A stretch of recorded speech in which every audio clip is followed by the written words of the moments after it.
Kronologi kasus dana hibah Masjid Sriwijaya buat Alex Nurdin jadi tersangka, negara rugi 130 miliar rupiah.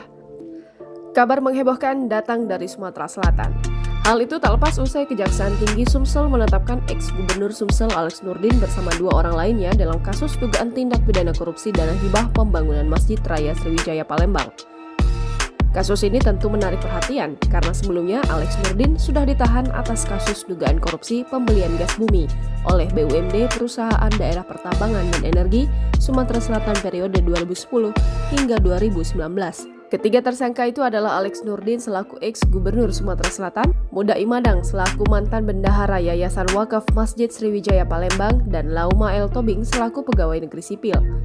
Dijelaskan Leo, kasus tersebut bermula saat pemerintah Sumatera Selatan menyalurkan dana hibah kepada Yayasan Wakaf Masjid Sriwijaya. Total penyaluran dana hibah itu sebesar 130 miliar rupiah.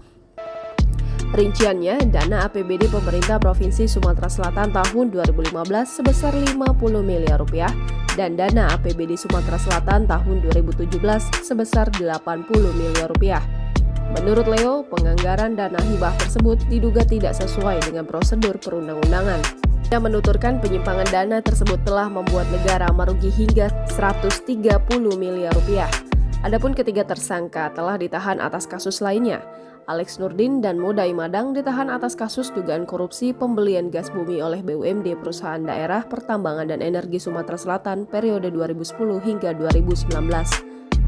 Sementara itu, Lauma El Tobing berstatus terpidana dugaan kasus penyelewengan dana hibah dan bansos APBD 2013. Ketiga tersangka dijerat dengan pasal 2 ayat 1 JO pasal 18 Undang-Undang PTPK, JO pasal 55 ayat 1 ke 1 KUHP, subsidiar pasal 3 JO pasal 18 Undang-Undang PTPK, JO pasal 55 ayat 1 ke 1 KUHP. Jangan lupa subscribe, share, komen, dan like ya!